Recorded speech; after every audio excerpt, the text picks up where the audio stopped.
오늘 이 징검다리 휴일이라서 저는 오늘 아침에 딱 일어나서 이 창밖을 보니까 차가 이렇게 크게 많이 안 다녀서 아 역시 연휴로 즐기시는 분들이 많구나 했는데 여기 금요 입문 클래스에는 거의 다 오신 것 같다라는 생각이 들면서 아주 반갑다는 생각이 듭니다. 자, 오늘은 지난 시간에 이은 내용입니다. 사실 지난 시간에는 그 아무다리아의 보물이라고 하는 제목으로 강연을 드렸는데 그 중에 주로 이제 많이 출연했던 많이 단어가 나왔던 게 이제 페르시아와 스키타이 문화에 대한 내용들이었습니다. 그래서 사실 저는 아무다리아의 보물보다는 이 스키타이 문화에 대해서 되게 관심이 많고 그리고 이제 막 요즘에 여기에 관해서 글을 한참 논문을 한참 많이 쓰고 있습니다. 많이 쓰고 있어서 관심이 많은 주제여서 그리고 너무 재밌다는 생각도 들어서 많은 사람들이 좀 알았으면 좋겠다라고 생각을 합니다. 조금 기억을 되살려 보면 그 아무다리아 강이라고 하는 강은 여기 그 지금 우크라이나 강을 우즈베키스탄의 죄송합니다. 우즈베키스탄의 그 국경이 되는 강이고 그곳에서 나온 이제 옥서스 그 서양에서는 옥서스라고 알려져 있는 강인데 그 옥서스 트레저라고 하는 그 유물들이 어떻게 이제 아무다리아 강 쪽으로 이동을 했는지를 설명을 할 때 늘 나오는 이야기가 이제 알렉산드로스 대왕의 이제 원정을 이야기를 합니다. 원정을 이야기를 하면서 그 원정이 계기가 되어서 페르시아에서 모이고 제작된 유물들이 이제 그 셀루코스 제국의 집정관 중 한 명이 가지고 있다가 이제 그레코박트리아가 만들어지고 난 이후에 이쪽 지역으로 들어오게 되었고 그리고 이제 기원전 3세기 때 내부 전쟁으로 인해서 다시 귀족의 집에서 보관하던 것을 아무다리아 강 유역에 있던 고대 도시 혹은 사원지 어느 곳에 이제 은닉해둔 장소를 후대의 이제 골동품 상인들이 발견했다고 들 하는 게 가장 유력하다고 이제 생각합니다.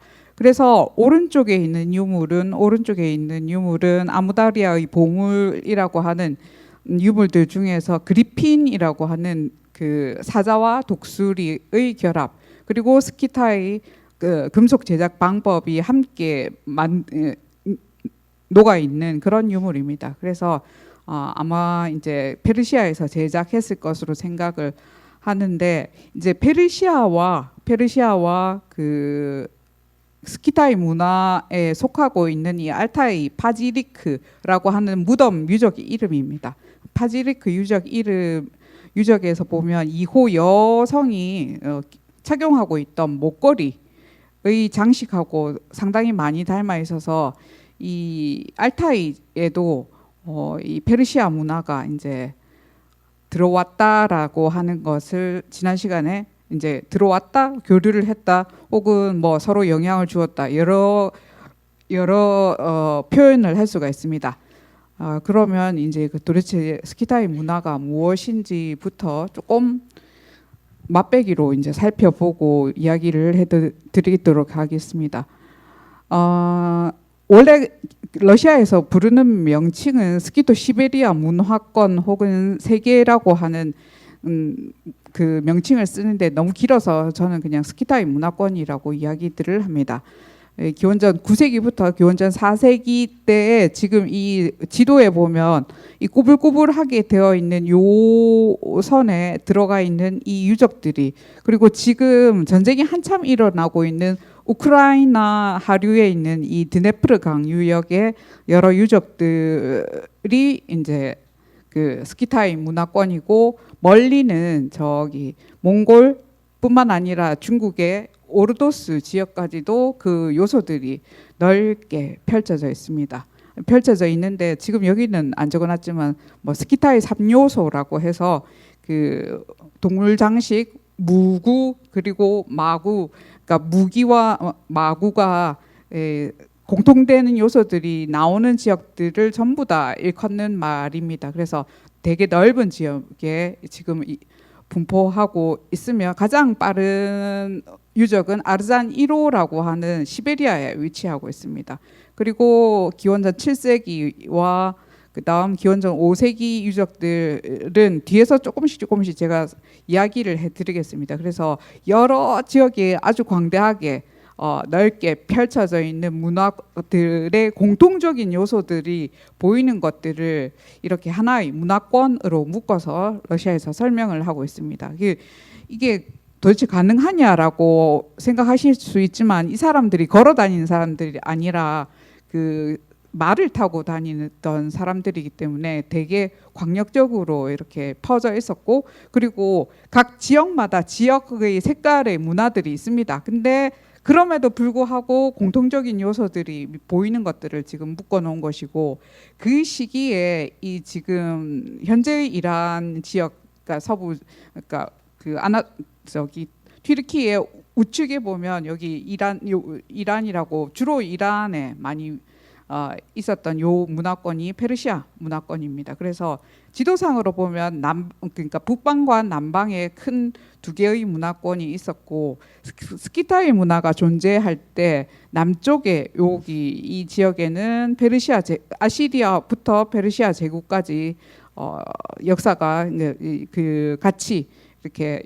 역사의 한 장면을 장식하고 있었습니다. 그리고 코카사스 남쪽에 여기 보면 지금 아제르바이잔은 아니고 그 아르메니아라고 하는 국가가 있는데, 그곳에 우라르트라고 하는 또 맹주가 지금은 없습니다만 그 페르시아에 의해서 철저하게 파괴되었던 그 맹주가 남아 있었습니다. 그래서 이런 것들을 좀 이야기를 하는 게 다 관련이 있기 때문에 그렇고, 그리고 이 시기에 중국에서는 뭐 기원전 7세기부터 춘추 전국 시대입니다. 그래서 아주 역사 속에서 되게 흥미로운 그리고 흥미진진한, 당시에는 뭐 힘들었을 것 같은데 우리가 지금 보기에는 흥미진진한 시대의 한 장식을 했던 사람들인데 우리 교과서에는 전혀 언급이 되어 있지 않습니다. 자, 스키타이에 대한 기록은 서양 역사 책에 남아 있습니다. 헤로도토스가 쓴 역사라고 하는 책의 4권의 사절이라고 표현해야 될지 사권이라고 해야 될지 모르겠지만, 거기 보면 스키타이 사람에 대한 내용들이 있는데, 신화나 강력, 그러니까 분포 범위, 그리고 주변에 어떤 사람들이 살고 있었으며 그 사람들의 기원, 생활 풍습, 그리고 전쟁, 종교, 왕의 장례 치르는 방법 등이 이런 내용들이 기록이 되어 있습니다. 그리고 그 헤로도투스의 역사는 지금 우리나라에도 여러 번 번역이 되어 있습니다. 그래서 관심 있으신 분들은 충분히 접근 가능한 책입니다. 그리고 특히 이제 그리스인들은 스키타이라고 하고 이 흑해 북쪽에 살던 사람들을 불렀고, 페르시아 사람들은 사카 혹은 사키라고 불렀고, 중국 사람들은 기록에 색족이라는 기록을 남겨놓았습니다.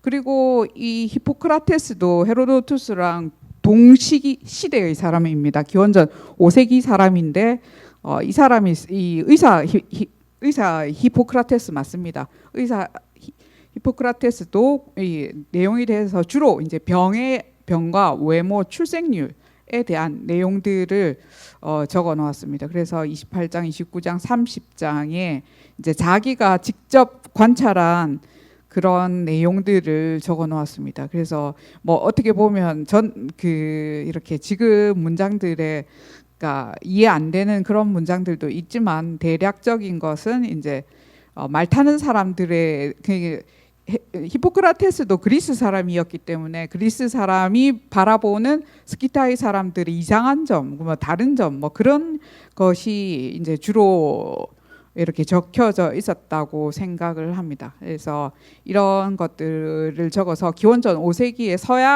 서의 스키타이에 대한 내용들이 나옵니다. 그런데 이제 스키타이 재밌는 거는 늘 이제 고고학과 고대 이제 역사 기록과의 비교는 뭐 이 동양 고고학에서도 그 잘 그러니까 이게 재밌는 주제이긴 하지만 근데 100% 딱 맞진 않습니다. 딱 맞진 않는데 좀 살펴볼 것들이 있어서 그걸 좀 추려왔습니다. 이 스키다이 사람들을 이제 여러분한테 문화들을 소개를 하려고 하니까 이게 짧은 시간에 많은 그러니까 조금 흥미롭고 이렇게 재밌겠다 이런 느낌이 들도록 제가 한 것은 이제 신화와 관련된 내용들입니다. 그래서 그 신화와 관련된 해서 사권의 59절에 보면 이게 그 그리스 헤로도투스가 알던 그리스 신들하고 스키타의 신들하고 이제 비교를 해놓습니다. 비교를 해서 그러니까 그 신의 그리스 신들도 능력이 있으니까 그 능력하고 이렇게 비교를 해서 이렇게 지금 타피티, 파파이, 아피, 고이토시르, 아르긴파사, 파기마사다라고 하는 이 스키타의 신들 이름이거든요. 그래서 이게 100% 맞는지 안 맞는지는 모르겠으나 그 스키타의 신의 이름을 알 수 있다는 차원에서 좋다고 생각을 합니다. 밑에 있는 이거는 이제 거울의 반을 제가 가지고 온 사진인데 이 은으로 된 거울이고 그리고 이제 금판을 붙였습니다. 거기 보면 여신이 이렇게 여성이 한 명 있는데 이 여성이 나중에 저희가 보여드리겠습니다만 기원전 5세기, 4세기 이후에 제가 그 보니까 기원 후에도 이 비슷한 유물들이 쓰이더라고요. 그래서 되게 오랫동안 사용되는 신인데 여러 가지 추측이 있습니다만 저도 그렇고 알렉세이예프라고 하는 러시아 연구자도 아르긴파사라고 생각을 합니다. 이 내용은 나중에 조금 더 자세하게 이야기를 해드리고 왜 아르긴파사라고 하는지는 나중에 조금 이야기를 해드리고 그리고 이제 제가 생각할 때 스키타이 문화권에서 서부와 동부가 크게 이제 영역이 넓으니까 서부와 동부로 이렇게 나눌 수 있는 그러니까 동물 장식으로 크게 두 덩어리로 나누거든요. 그런데 거기서 이제 여성 숭배와 관련한 내용들이 있는 곳이 이제 그 흑해 쪽, 그러니까 동유럽에 있는 스키타이 문화고 아시아 쪽에 있는, 그러니까 시베리아 쪽에 있는 이쪽에는 미라가 무덤에서 나옵니다. 그래서 제가 책 제목을 이런 식으로 해서 책을 2021년에 한번 냈던 적이 있습니다. 자, 그리고 탄생 신화와 관련된 내용인데요. 여기 이 왼쪽에 있는 항아리는 은으로 만든 항아리입니다. 은으로 만든 항아리고 이 형식 그러니까 그릇의 생긴 모습은 사실 스키타이 거는 아니고 그리스 것입니다. 그리스 것이고 그리고 이제 그러니까 은을 스키타이 사람들이 그 그릇으로 만들지 않았거든요. 그래서 은이라고 하는 소재도 이제 남방의 문화인데 그런데 흥미로운 거는 이 안에 들어있는 사람들은 전부 스키타이 신화와 관련이 있다라고 합니다. 그 신화와 관련이 있다라고 하는데 이 스키타이 신화와 관련해서 이제 시조라고 하는 사람이 할아버지죠. 제일 할아버지가 타르기타우스라고 하는 사람인데 이 사람이 아들이 3명이 있었고 그 아들 3명 중에 활을 당기고 허리띠를 멜 수 있는 아들을 후계자로 삼겠다라고 이제 이야기를 했습니다. 그런데 이제 그 아들이 활을 당기고 이렇게 했던 허리끈을 멜 수 있었던 아들이 보시면 스키타이 사람들은 되게 수염을 이렇게 작년이 되면 수염을 많이 기르는데 아직 수염도 나지 않은 제일 어린 셋째 아들 이 애가 셋째 아들이라고 추측하는 이유는 뭐 이게 활하고도 관련이 있지만 얼굴이 이렇게 수염도 안 난 뽀송뽀송한 얼굴이었기 때문에 그렇다라고도 하는데 그래서 이 왼쪽에 있는 이 아들이 세 번째 있는 아들이 스키티스라고 하는 스키타이 이라고 하는 명칭의 그 기원이 됐다라고 하는데, 근데 스키타이 그 명칭에 대한 기원에 대한 내용은 또 언어학자들마다 할 말들이 많은 것 같아서 뭐 저는 그냥 이 신화와 관련해서 이야기를 드리면 예, 그렇습니다. 그래서 이제 여러 아들들이 이제 첫째 아들은 전투용 도끼라고 하는 도끼, 그리고 두 번째 아들은 창과 방패를 들고 있었던 이런 것들이 그리스 이 항아리에 어떻게 보면, 근데 이제 스키타이 신화가 관련되어 있는 이런 사람들이 여기서 나타나서 상당히 흥미로운 유물입니다. 유적의 위치는 이 다른 유적들이 주로 그 우크라이나 남부 지역에 위치를 하고 있는데, 이 차스티에라고 하는 말은 유적은 여기에 지금 위치를 하고 있습니다. 조금 떨어져 있어요. 유적 이름이 상당히 예쁩니다. 차스티에라고 하면 행복이라고 하는 뜻입니다. 자, 그리고 쿨오바라고 하는 유적인데, 쿨오바 유적은 다음 장에서 보여드리겠습니다. 위치는 좀 떨어져 있습니다. 쿨오바 유적과 차스티에 유적의 그 항아리는 형식이, 그러니까 생긴 모습이, 그릇 생긴 모습이 거의 똑같습니다. 거의 똑같은데 금과 은 항아리가 각각 이제 다른 유적에서 나오고, 그리고 여기에 있는 사람들도 스키타이인들이라고 생각을 하고, 특히 이 사람이 지금 활을 당기고 있어서 이제, 그리고 고리투스라고 하는 스키타이 창과 방패를 함께 넣는 활통을 고리투스라고 하는데, 그걸 착용하고 있어서 이 셋째 아들이라고 추측을 합니다.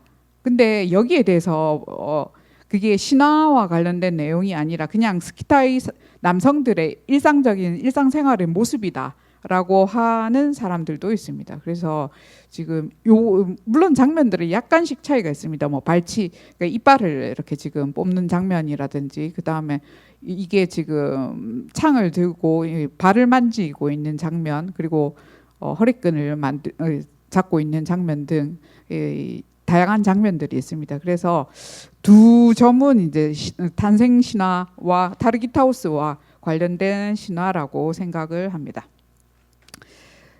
다음은 이제 페르시아 문화와 관련성이 있다라고 생각하는 유물들 중에 한 유물입니다. 여기가 쿠로바 유적이라고 하는 곳인데, 그 흑해 바로 인접한 곳에 위치하고 있습니다. 인접한 곳에 위치를 하고 있고, 쿠로바라고 하는 유적에서는 스키타이 동물 문양으로 사용되지 않은 토끼, 여기 토끼가 있습니다. 요 발 밑에, 말 발 밑에 토끼가 사용이 되어서 되게 이거 중요한 유물로 지금 생각을 하고 있습니다. 이 기원전 5세기 후반부터 토끼 이미지가 금판에 이렇게 장식되어서 나타난다고 합니다. 그리고 이제 그 내용이 아마 이 투스의 역사에 다리우스 왕과 관련된 내용으로 이제 적혀져 있는 그 장면을 금판에 남겼다라고 지금 이제 여러 연구가들이 생각을 하고 있습니다. 그러니까 이 금판에 남아있는 여러 장면들을 지금 사진이 없으니까 사진을 대신해서 그냥 이 그런 설화나 신화나 혹은 전해지는 이야기들, 그리고 그런 영웅담들을 이렇게 금판에 새겨 놓았다라고 이제 생각하시면 됩니다. 그래서 그 내용을 말씀을 좀 드리면, 다리우스 왕이 그리스를 침공하러 갔을 때 남아있던 스키타인 사람들이 페르시아 사람들과 말을 몰고 나와서 전투를 청했다고 합니다. 그런데 이제 스키타이 사람들은 계급별로 쭉 이렇게 말 타고 서 있었는데, 그 사이에 우연히 토끼가 한 마리 툭 떨어지게 돼서 이제 스키타이 사람들이 매우 크게 이게 외치면서 토끼를 쫓기 시작했다고 합니다. 그래서 이게 다리우스 왕이 그 장면을 보고 되게 억수로 화를 크게 냈는데, 왜냐하면 스키타이 사람들이 저 알고 저라는 거다라고 생각을 했어요. 뭘 알았냐? 그러니까 페르시아인들의 그 고대 일하는 사람들의 습속에, 혹은 이렇게 그런 이제 징크스라고 할 수 있는 그 징크스 중에 토끼를 죽이면 전투에서 행운과 승리를 가져다 준다라고 하는 그런 믿음이 있었다고 합니다. 그런 믿음이 있었기 때문에 스키타이 사람들이 자기들 사이에 토끼가 딱 떨어진 걸 보고 쫓기 시작한 이유가 이제 승리를 하기 위해서 일부러 저렇게 했다. 그 토끼가 죽으면 이제 페르시아 군인들이 사기가 떨어질 거를 이제 염두해 두고 이런 장면을 연출했다라고 생각해서 다리우스 왕이 매우 화를 냈다는 그런 기록들이 남아 있다고 합니다. 물론 이제 이 부분은 제가 연구한 바는 아닌데 이 토끼랑 되게 재밌다고 생각해서 토끼는 저 시베리아나 이런 데서는 전혀 출토되지 않는 동물 문양이고 이 페르시아 이쪽의 문양이거든요. 그래서 상당히 재밌다고 생각을 합니다. 그리고 이제 그 우리도 보면 음력에 그 절이나 혹은 이제 옛날의 달력들에 보면 날짜별로 이렇게 보면 동물을 이렇게 막 그려놓는 그런 것 달력이 있지 않습니까? 그런데 제가 무슨 자료를 찾다가 보니까 지금 이란에도 그러니까 그때 당시에는 그 제국이 있었을 때 칸 제국이 있었을 때 동물 달력을 썼더라고요. 그 사람들도. 그래서 상당히 너무 재밌다라고 생각했는데 그에 대해서 논문을 쓰신 분이 우리나라에 계셔가지고 아주 흥미롭게 제가 읽었던 적이 있습니다. 자, 오른쪽에는 이 똑같은 거의 뭐 크기는 조금씩 차이가 있습니다. 크기는 조금씩 차이가 있지만 대동소이한 거의 비슷한 그리고 똑같은 장면을 이렇게 계속 이렇게 만들어 놓았는데 제가 학생들한테 이거 왜 이렇게 똑같은 거 계속 만들었을까라고 하니까 학생들이 되게 어렵게 생각을 하더라고요. 사실 진짜 간단한 답이었는데 여기 저는 늘 유물을 보면 이게 구멍이 왜 나 있는지 크기가 몇 센치인지 뭐 이런 것들을부터 눈여겨 보라고 하거든요. 그래서 제가 너무 학생들이 대답도 안 하고 그러길래 이제 숙제를 냈어요.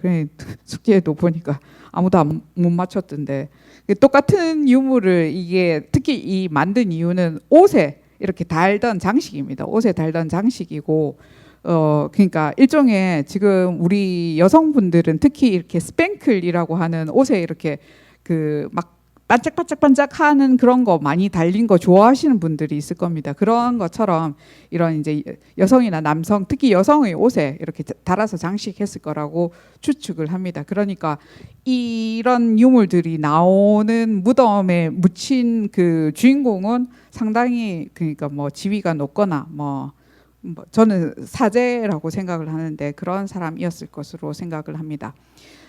여기 보면 제가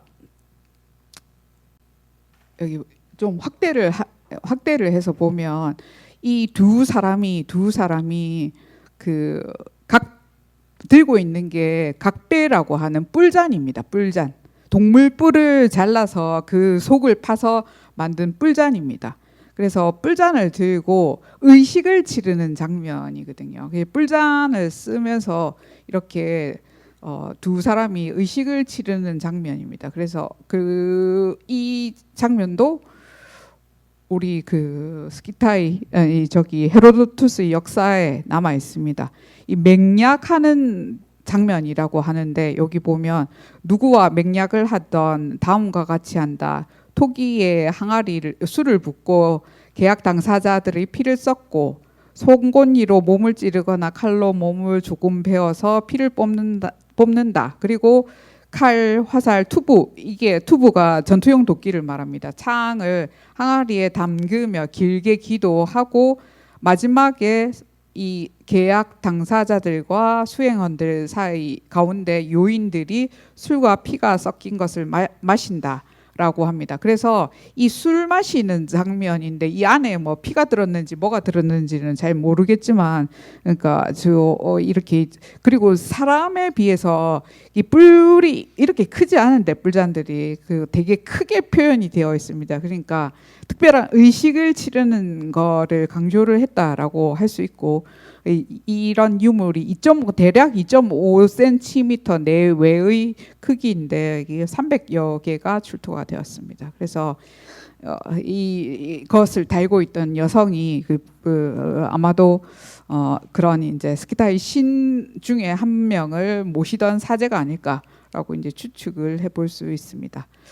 그 다음에 진짜 재미있는 것 중에 하나가 여기는 사실 헤로도투스가 살던 그러니까 그리스와 상당히 가까운 지역에 위치를 하고 있는 유적들입니다. 여기서 출토된 유물들은. 근데 지금 왼쪽에 보이는 건 알타이에서 파지리크 유적 2호 그 앞에서 보여드렸던 그 여성 목걸이 출토된 그 무덤입니다. 그 무덤에서 이제 요 솥 청동으로 된 솥 두 점이 둥근 것과 그 네모 다리 달린 솥이 출토가 되었고 그 안에는 그 아마 돌을 그대로 달군 듯한 그 돌이 그대로 남아 있었고 그리고 손잡이에는 자작나무 껍데기를 이렇게 감고 있습니다. 그리고 나무 짝대기와 그리고 이제 그 나무 짝대기를 감고 있던 이제 양피도 사슴 가죽도 이렇게 출토가 됐어요. 그러니까 일종의 텐트처럼 천막처럼 만들 수 있는 그런 구조물들이 그대로 출토가 되었고 지금 이 유물은 에르미타주 가면 전시가 되어 있습니다. 전시가 되어 있고 그리고 그 옆에서 이 가죽으로 된 플라스크가 나왔는데 그 안에 대마씨가 이렇게 들어 있었습니다. 이게 헤로도투스의 정화의식에 남아 있는 기록과 일치한다, 부합한다고 생각을 합니다. 왕의 장례가 끝나면 몸의 부정함을 씻어내기 위해서 막대기를 끝에 묶고 그 위에 양탄자를 덮고 천막 안에 놓여 있는 향로 속에 달구어진 돌을 넣고 그 돌에 대마씨를 이렇게 뿌리면 그 향을 맡으면서 이제 정화 의식을 한다라는 장면이 이 기록이 남아 있습니다. 이게 정화 의식을 왜 치르느냐 하면 그 앞에는 앞 구절에는 그 왕의 장례 치르는 장면에 그 미라 만드는 장면들이 남아 있거든요. 그래서 이제 그런 일종의 염이죠. 염을 하고 나면 그런 정화의식을 치르는 장면들이 남아있는데 흥미롭게도 그 남아있는 것들은 여기 알타이에서 출토가 유물이 확인되고 있습니다. 그래서 헤로도투스가 알타이까지 갔는지 어쨌는지는 모르겠으나 그 지금 이런 정화의식이라든지 그리고 왕을 이렇게 미라로 만드는 이런 관습이 남아있는 지역은 시베리아입니다. 시베리아. 이 흑해 지역에서는 전혀 그 흔적은 남아 있지 않다. 그래서 헤로도투스의 기록에 대해서 되게 이렇게 막 비판하는 사람들도 많거든요. 많은데 또 어떤 부분들은 흥미로운 부분들도 있습니다.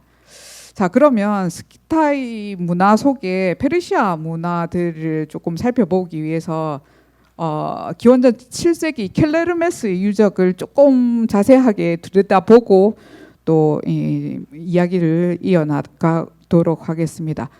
켈레르메스 유적은 그러니까 동유럽 스키타이 문화에서 가장 오래된 기원전 7세기 유적이고 유물이 제일 많이 남아 있습니다. 그래서 제가 제일 많이 예를 드는 유적인데 근데 유적 발굴이 1904년부터 이렇게 이루어져서 사실 그 자료가 뭐 딱히 좋지는 않습니다.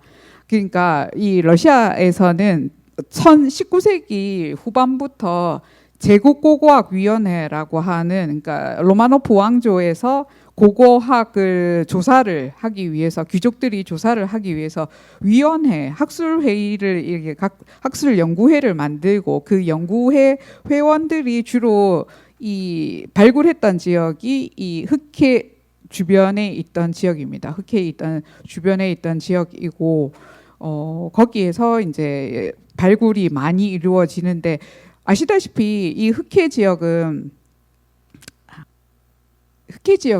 여기가 평원입니다. 기억하시는지 모르겠는데 세계사 책에 우크라이나 이렇게 하면 곡창지대라고 이렇게 완전 제가 수능을 친 두 번째 학번인데 고등학교 1학년 때까지 그냥 무조건 달달 볶아서 외워야 됐던 그 세대거든요. 그래서 이런 건 잘 기억하는데 드네프르 강유역에는 이 우크라이나는 곡창지대 밀을 주로 많이 합니다.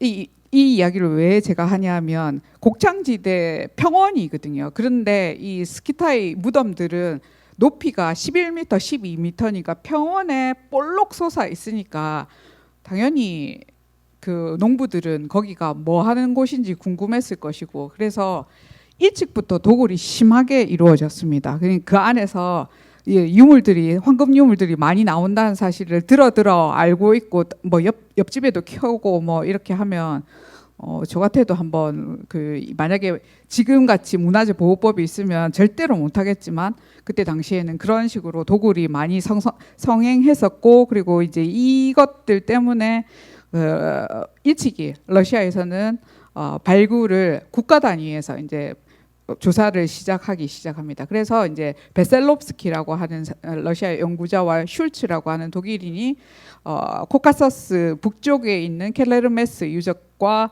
코스트롬스카야라고 하는 유적을 발굴을 하게 됩니다. 이제 뭐 별로 그 유구들이 지금 이렇게 스키타이 문화에 있는 그 무덤들은 일렬로 이렇게 쫙 서 있거든요. 이거는 시베리아에도 마찬가지인데 일렬로 쭉 서 있는 무덤들 가운데 여기 이 빗금친 요 무덤을 발굴을 하게 됩니다. 발굴을 해서 남긴 그 실직도라고 하는, 지금으로서는 전혀 알아먹을 수 없지만 그냥 구덩이 파고 그리고 말을 매장하고 있었고, 이 까만색 점들이 기둥구멍 자리입니다. 기둥구멍 자리 요런 것들을 봐서, 그리고 우측에 보면 코스트롬스카야 유적의 예를 같은 시기거든요. 그래서 이 큰 높은 봉분 안에 이런 이제 피라미드 구조의 무덤 구조를 만들었다라는 것 정도는 이제 알 수가 있습니다.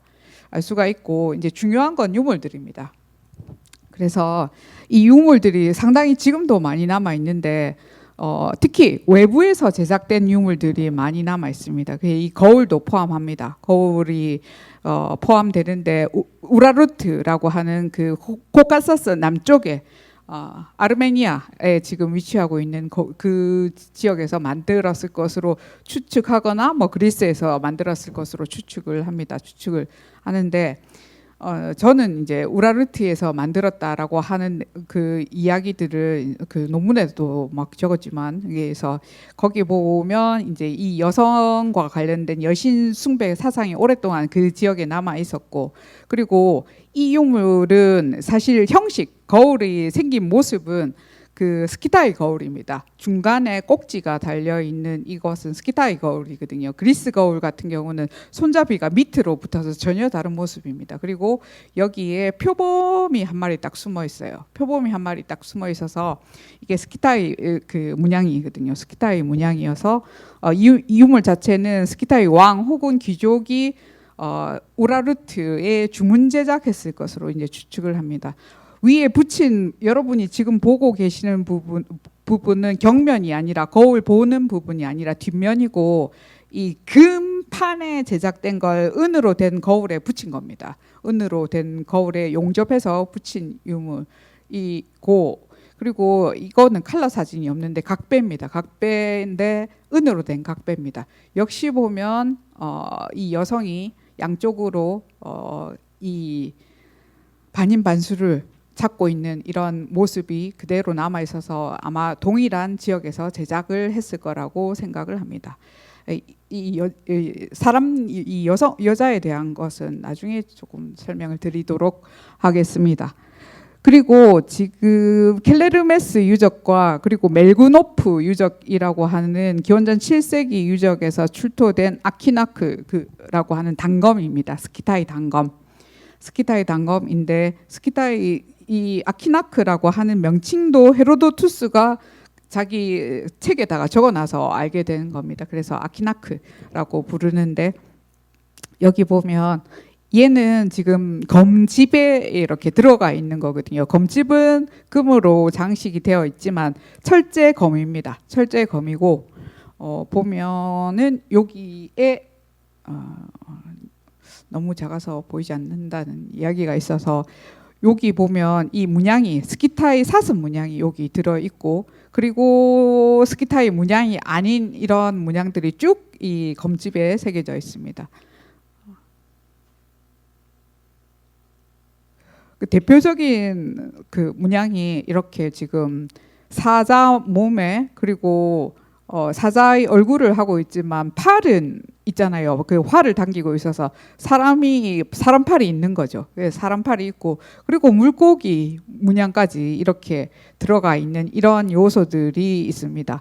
이런 요소들은 저는 우라르트의 요소라고 생각을 하는데 우라르트가 위치한 곳은 이 보라색으로 되어 있는 요 점들이 우라르트의 유적들입니다. 유적들인데 그 오른쪽에 보면 이 청동으로 된 반인반수 모양의 그 우라르트 왕의 대좌를 장식했던 장식품이라고 합니다. 그 장식품들이 지금 출토된 유물들하고 비교가 할 수 있어서 이런 유물들은 우라르트에서 아마 주문 제작했을 것이라고 생각하는데 그리고 이게 사리두리 2세라고 하는 이 우라르트의 왕입니다. 우라르트의 왕 이름 우라르트라고 하는 이 국가도 쐐기 문자를 썼습니다. 그래서 그 문자에 자신의 왕 이름이나 이런 것들이 다 남아 있거든요. 다 남아 있어서 이런 것들을 보고 이제 사리두리라고 하는 이런 이름들 뭐 여러 신의 이름들이나 왕의 이름들이 적혀 있는데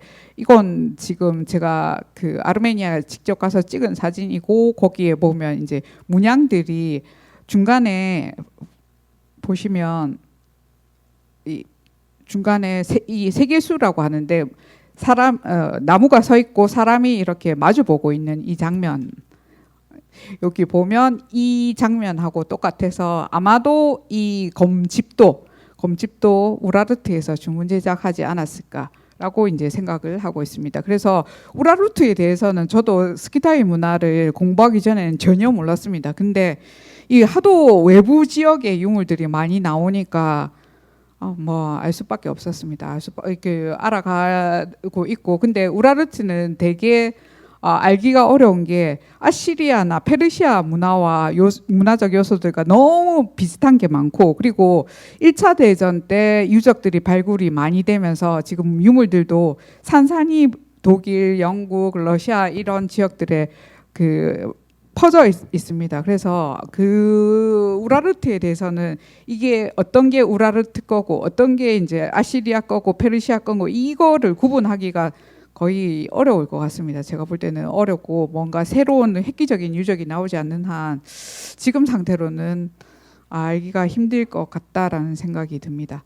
그리고 이제 역시 켈레르메스 유적에서 출토되는 기원전 7세기 유물들입니다. 기원전 7세기 유물들인데 투브라고 하는 전투용 도끼는 철로 만들었지만 의뢰용 투브입니다. 여기 장식되어 있는 이 문양들은 동물 문양 장식이 있는데 그러면 스키타이 거 아니냐라고 생각하실 수 있지만 또 이게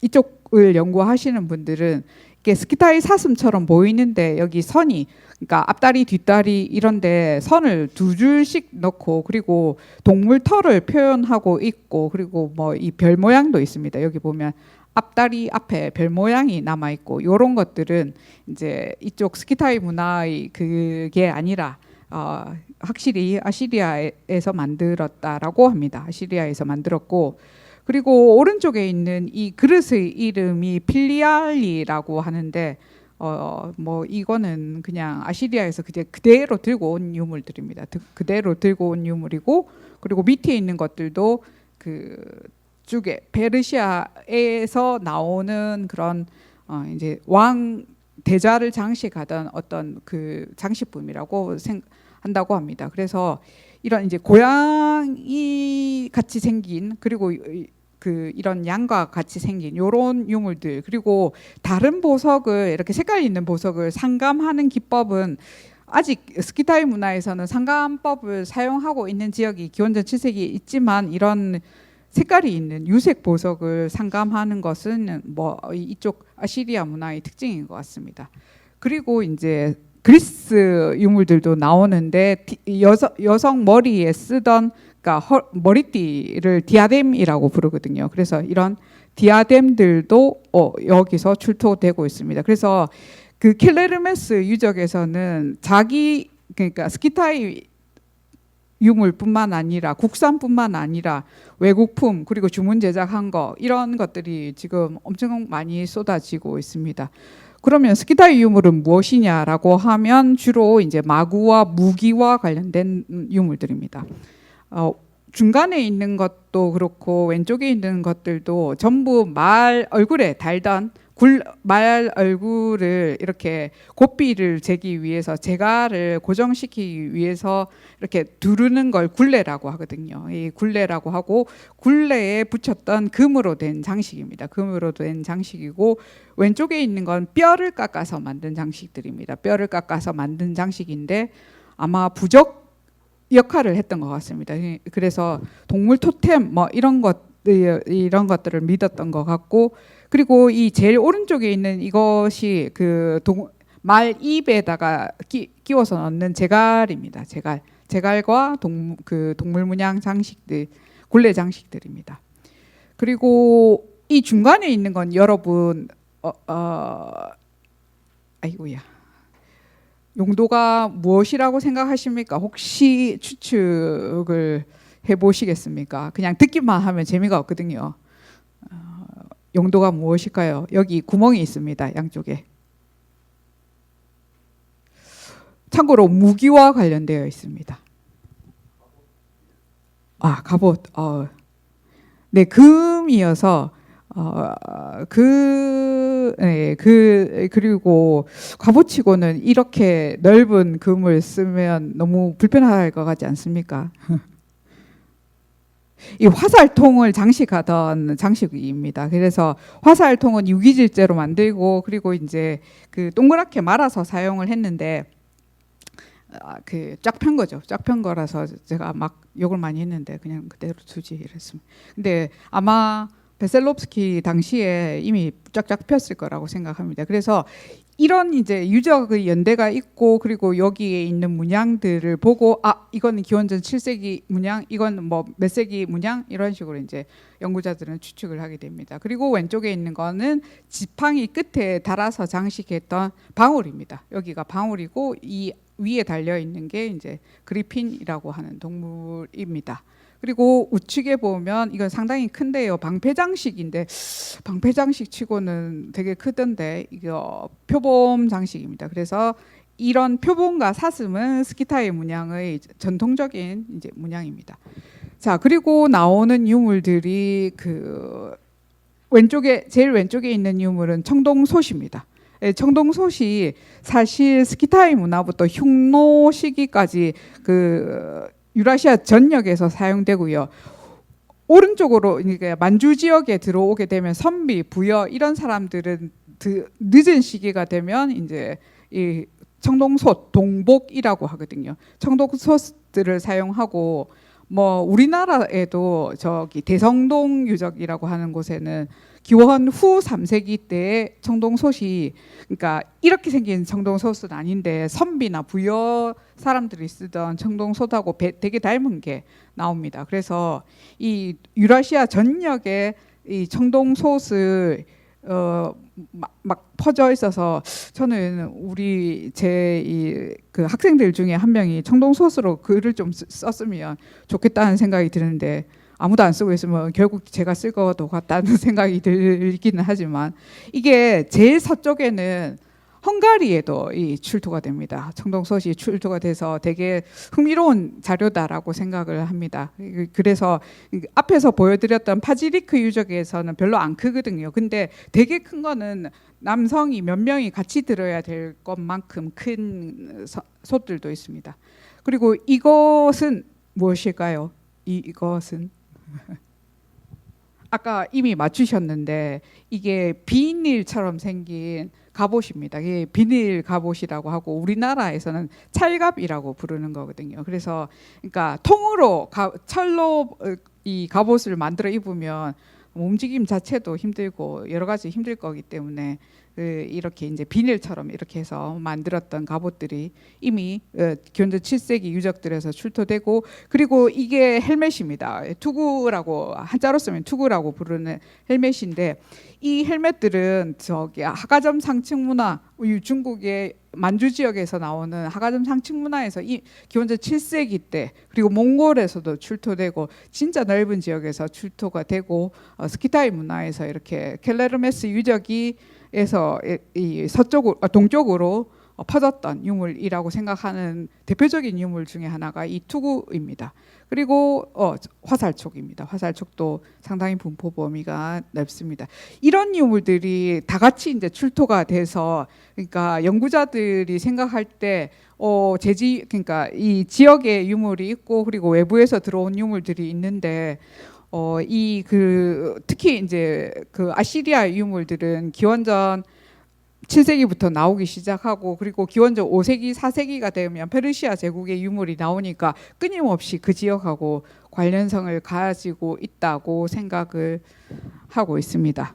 그래서 제가 생각하는 이거는 두 장은 조금 이제 여담처럼 페르시아 문화와는 관련은 없지만 이 여자에 대해서 좀 이야기를 해드리면 이 여성은 지금 이미 말씀드렸듯이 아르긴파사라고 저는 생각을 합니다. 또 어떤 이 유물을 그리스에서 만들었다라고 생각하는 사람들은 아프로디테라고 하기도 하지만 근데 아프로디테 이 신화가 이 숭배 사상이 사실 그리스 신화가 아니라 아나톨리 지역의 여신 숭배 사상이 그쪽으로 그러니까 그리스에서는 수입되면 기원전 6세기경 수입된 거라고 합니다. 그러니까 아나톨리 지역은 그 튀르키예 동쪽을 아나톨리 지역이라고 하거든요. 그 바로 이란하고 바로 붙어 있던 그 지역이죠. 그래서 그 지역에서 그 여신을 키벨레라고 부르는데 그 키벨레가 그리스로 넘어가면서 아프로디테가 되었고 그 사이벨레가 스키타이 문화로 이렇게 넘어오면서 아르긴파사로 되었다라고 생각을 합니다. 그래서 이 아르긴파사라고 생각을 저는 하고 있고 그리고 이제 이 보시면 기원전 왼쪽에 있는 유물들은 여전히 제가 이 사진을 까먹고 있었는데 이것도 뭐 딱히 좋은 사진은 아닙니다만 앞에서 보여드렸던 은으로 된 각배입니다. 각배 속에 이 여성이 남아있는 요 부분들만 남아있고 5세기에서 4세기 유적들에서는 상당히 그러니까 거울과 각배는 의뢰용 도구라고 이제 생각을 하고 있습니다. 근데 5세기에서 4세기의 유물들은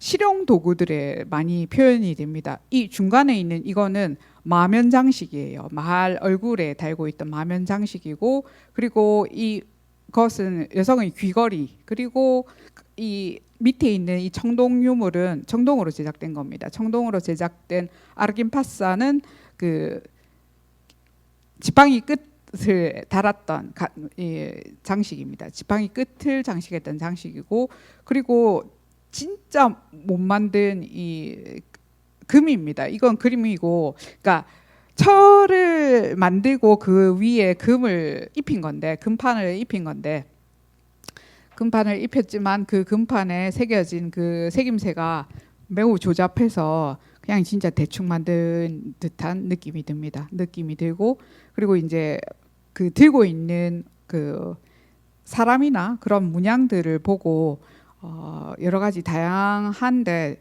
특히 보면 이제 5세기 유물 중에는 이 여성은 확실히 그리스 여성이거든요. 옷도 얇고 그리고 모자 쓰고 있는 것들도 그리스 모자이고 그리고 이제 이 남자 머리와 이 한쪽 손에 들고 있는 건 단검입니다. 단검이어서 이런 재질과 그리고 이제 그 사용되는 사용 방법의 변화 이런 것들로 봐서 처음에 기원전 7세기 당시에는 대단한 숭배 사상이 있었을 것 같은데 5세기에서 4세기에는 아주 일반적으로 사용되던 그런 그냥 여신에 대한 생각이나 사상은 남아 있었겠지만 종교는 남아 있었겠지만 이때가 되면 그냥 민간 신앙처럼 이렇게 믿어지던 하나의 유물이 아닐까라고 생각을 합니다. 그래서 이런 여성에 대한 신화가 그 스키타이 문화권에서 서쪽에 이렇게 크게 남아 있다고 생각을 합니다. 그게 서쪽을 남아 있고 이제 동쪽에 남아 있는 문화들은 그 앞에서는 그 스키타이 문화에 대해서 그 사실 잘 알려져 있지 않기 때문에 제가 좀 자세히 설명을 어떻게 보면 드린 거고 어떻게 보면 대략 아주 간단히 명료하게 설명을 드린 건데 뒤에도 이제 스키타이 사람들이 나오는데 이제 사실 이제 그 페르시아 문화 속에 스키타이 사람들이라고 이름을 지었지만 그 아파다나라고 하는 건축물 때문에 이제 스키타이 사람들에 대한 좀 더 자세한 이야기들을 할 수가 있습니다. 이 지금의 이란 지역에 있었던 뭐 이란뿐만 아니라 주변 지역까지 널리 있었는데 주로 이제 이란 지역에 많이 있었고 이란을 가보고 싶은데 이란을 갔다 오고 나면 비자를 따로 받아서 미국을 가야 된다라고 해서 이게 그 생각만 하면 계속 막 여기 막 나오는데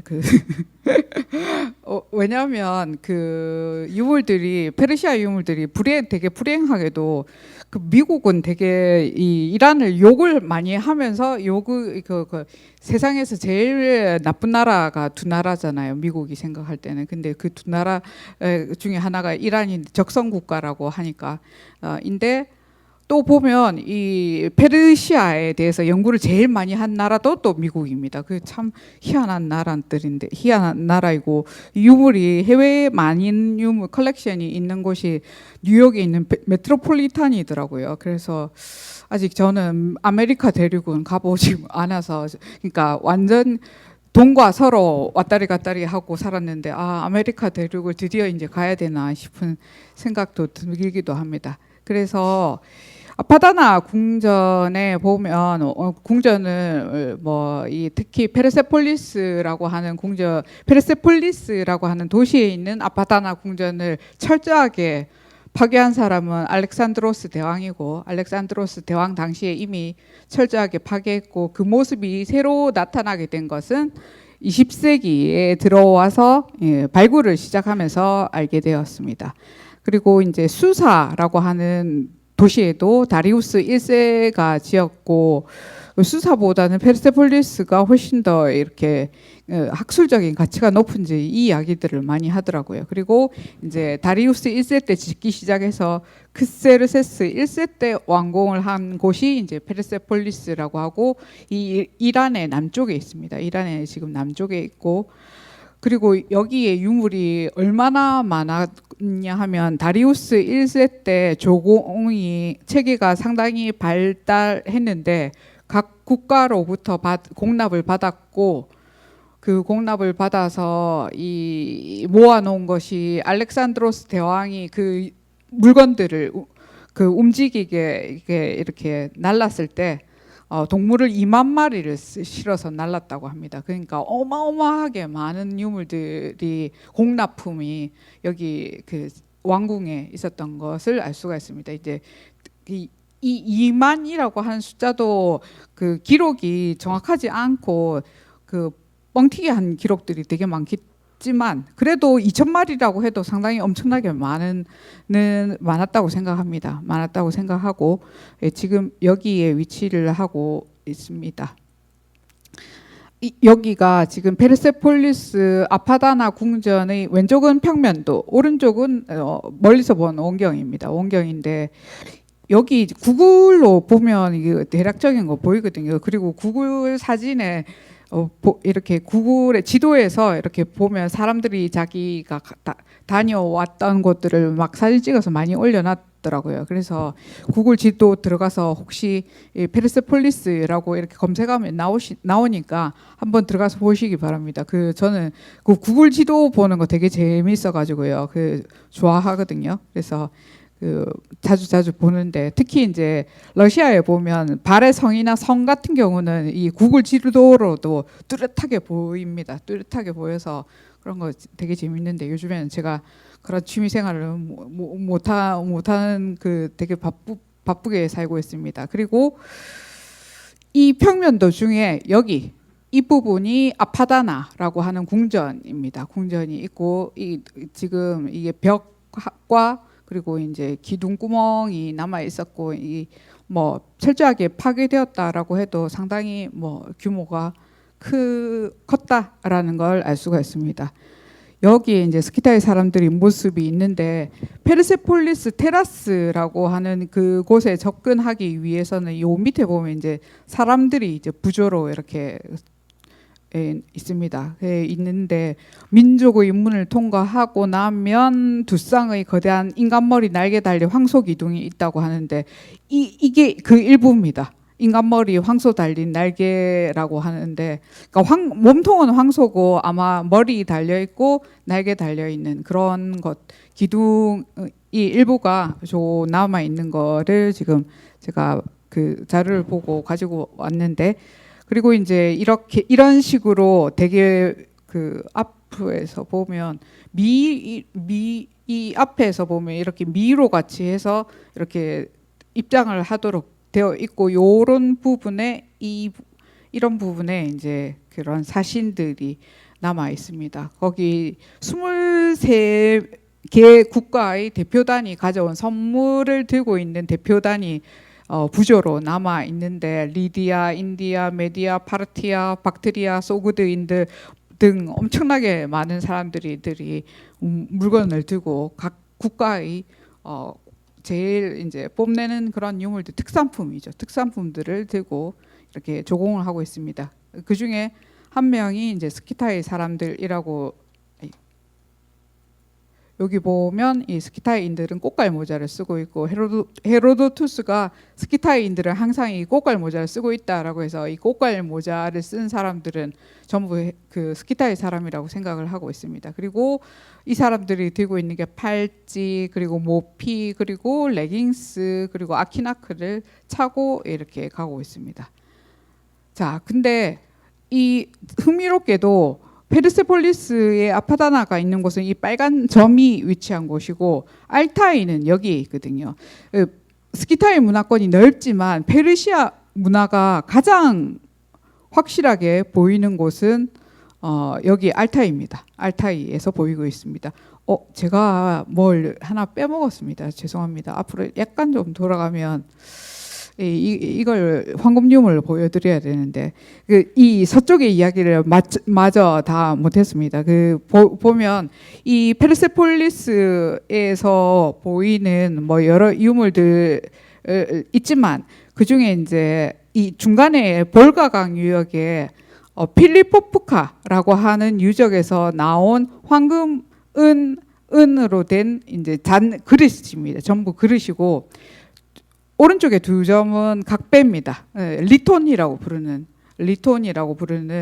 뿔잔입니다. 뿔을 형상화한 잔인데 이 왼쪽에 이게 페르시아의 하마단 보물이라고 불리는 이제 컬렉션이라고 하는데 이 페르시아의 리톤이라고 하는 6세기에서 4세기 사이의 유물들입니다. 이게 왕을 상징하는 사자 몸통이 있고 날개 달려 있고 그리고 이 끝에 구멍이 있어서 이 술잔이거든요. 술잔을 이렇게 썼던 거가 이제 여러 이유가 있는데 이것이 뭐 그 정화를 의미한다부터 시작해서 여러 가지 의미들이 담겨 있다고 합니다. 그래 리톤이라고 하는 이 단어는 그리스 단어이고 코르누코피아라고 하는 단어는 라틴어라고 합니다. 풍요로운 뿔이라고 하는 뜻인데 이 시기에 오른쪽에 보면 있는 이런 이제 그 스키타이 문화에서는 그 염소들이 좀 다릅니다. 달라서 확실히 페르시아에서 가지고 온 유물들이 증가하고 있고 또 많은 유물들은 그리스 유물들이 상당히 많습니다. 여기 보면 이제 페르세폴리스의 아파다나 궁전에 있는 이 그 양쪽으로 손잡이가 달려 있는 항아리 그리고 필리알리라고 하는 이 그릇들도 그대로 이제 이 모습이 아파다나 궁전에 있는 게 실제 이제 유물로 출토가 되는 거죠. 그래서 제가 아파다나 궁전을 소개를 해드린 거고. 다시 이 스키타이 사신들한테 돌아가면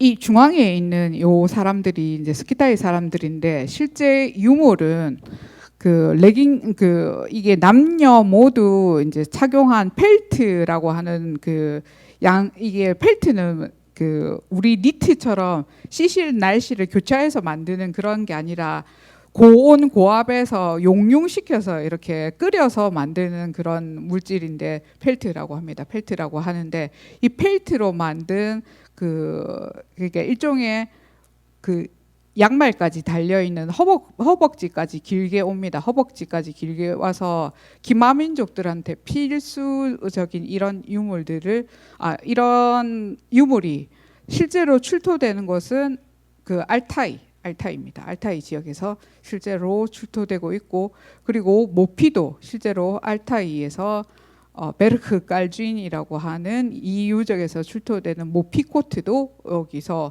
실제로 이렇게 출토가 되고 있습니다. 그리고 아키나크는 제일 이렇게 뚜렷한 유물이 요거라서 들고 왔고, 지난 시간에 보여드렸던 아무다리아뿐만 아니라 뭐 여러 지역에서 출토되는 이 팔찌들도 실제로 스키타이 문화 속에서 남아 있습니다. 그래서 이 사람들이 실제로 이제 꽃갈 모자를 쓴 스키타이 사신이라고 할 수가 있습니다.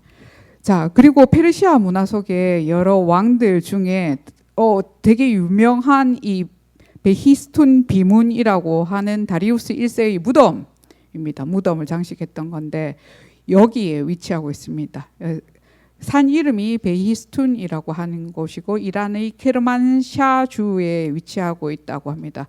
이게 그 글자 언어 연구하시는 분들한테는 되게 중요한 그건데, 페르시아, 엘람, 바빌로니아 글자 세 나라 글자로 똑같은 내용이 적혀 있어서 이제 글자 언어 연구하시는 분들한테는 상당히 중요하고, 그리고 스키타이 사람들을 연구하는 사람들한테도 상당히 중요한데, 여기 보면 주로 다리우스 1세의 치적 그 영웅담을 이제 그려놓은 건데, 다리우스 1세 때 가장 넓은 광역을 차지했다고 합니다. 23개의 국가를 통치했는데 요게 그 다리우스 1세가 통치한 국가의 영역을 지금 표시를 한 겁니다. 여기 보면 여기 지역의 이름들이 있고, 여기가 이집트입니다. 이집트부터 시작해서 지금 여기 이 강은 지난 시간에 이야기했던 아무다리아 강, 그리고 일부 스키타이 문화도 일부 잡아먹고 있습니다. 잡아먹고 있어서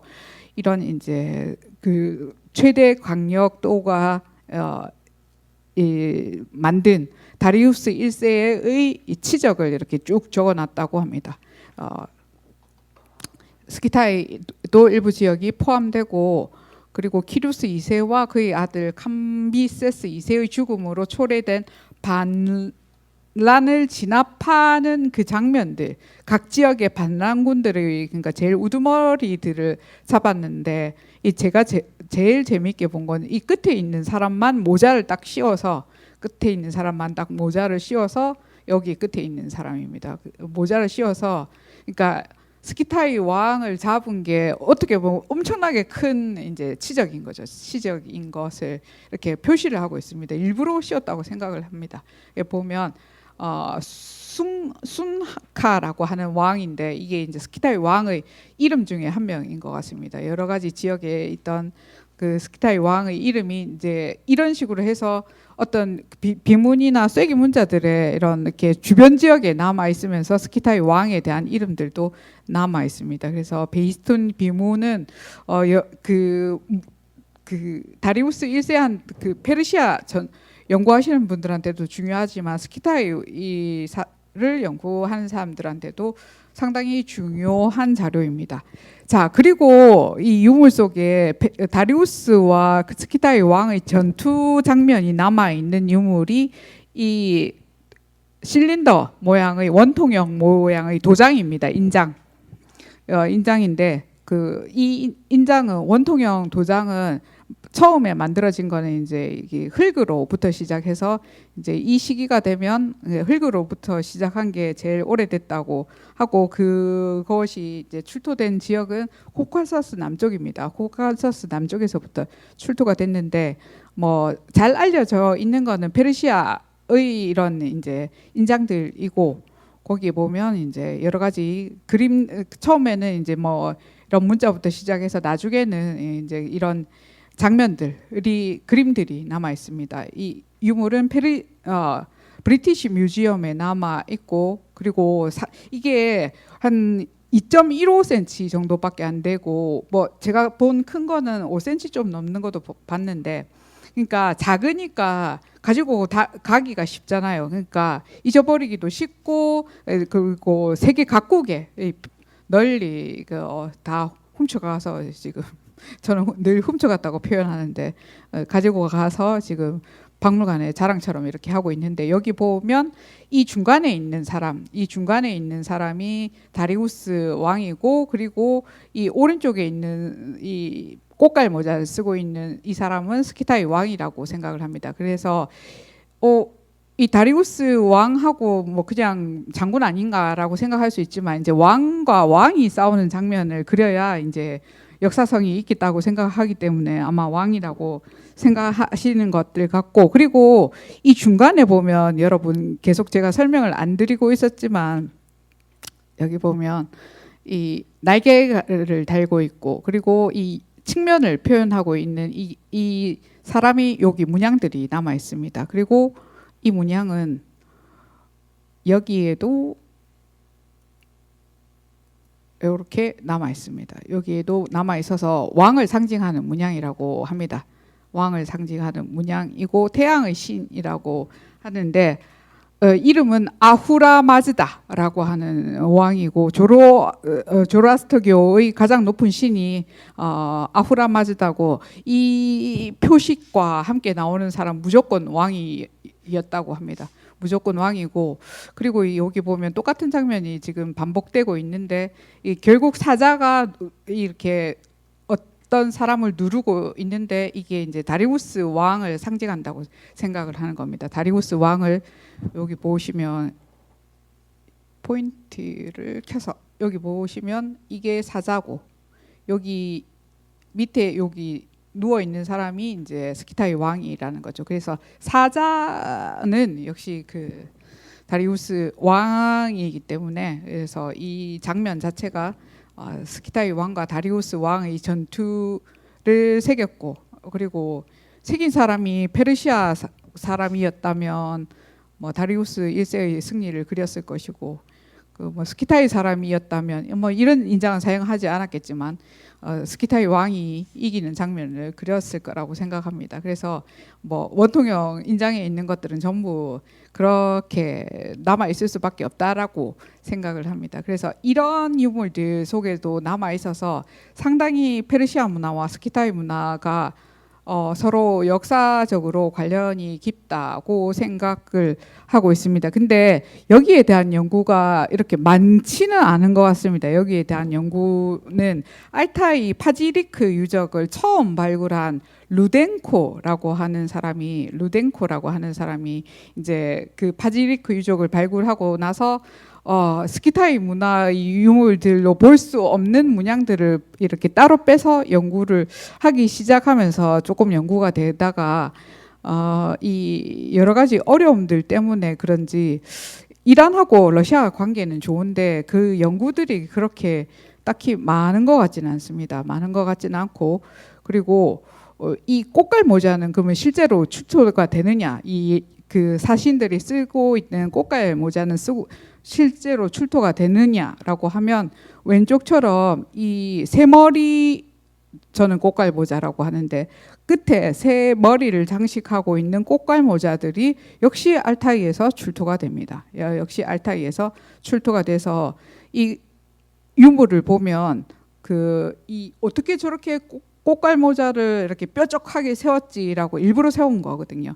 이렇게 일부러 세운 그 장치가 이 안에 이렇게 심지를 넣어서 이렇게 일부러 세운 거를 알 수가 있습니다. 그래서 이 유라시아 그 의복 연구하시는 분들은 민족 구분할 때 특히 모자에 주목을 많이 합니다. 모자에 주목을 해서 결국 비슷비슷한 생김새이면 그 민족을 구분하는 큰 그 근거가 되는 게 복장이거든요. 복장이고 그게 의복이고 특히 이제 그 이 모자 이 기원전 1000년기에는 모자를 이야기들을 많이 하더라고요.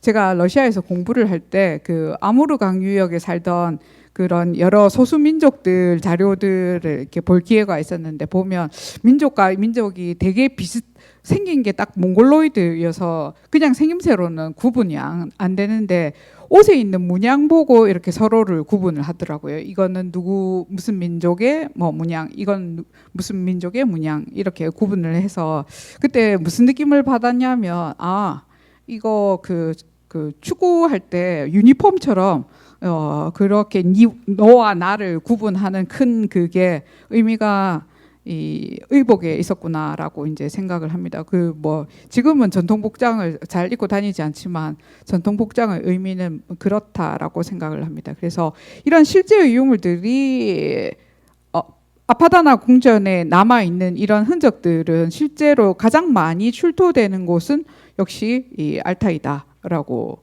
할 수 있습니다. 그리고 이 알타이는 국경을 네 나라와 마주하고 있거든요. 러시아 그리고 중국의 신강성 그리고 몽골 그리고 카자흐스탄 이렇게 네 나라의 국경을 마주하고 있습니다. 그래서 몽골 서부에서도 이 스키타이 문화가 남아 있습니다. 울란곰이라고 하는 문화인데 이게 울란곰 문화라고 하고 파지리크 문화라고 하는 거는 스키타이 문화권에서 지역 문화들입니다. 그러니까 한국에 이렇게 한국이 있으면 뭐 이렇게 대구 경북 지역의 문화 그리고 부산 경남의 문화 뭐 서부 경남의 문화 이런 것처럼 각 지역의 문화들은 있고 그리고 그 안에서 이제 공통되는 요소들이 있는 겁니다. 그래서 조금 생긴 모습들은 다른데 꽃갈 모자라든지 그리고 이 모피코트 특히 이 꼬리 달린 모피코트라고 하는데 이런 모피코트와 그 다음에 그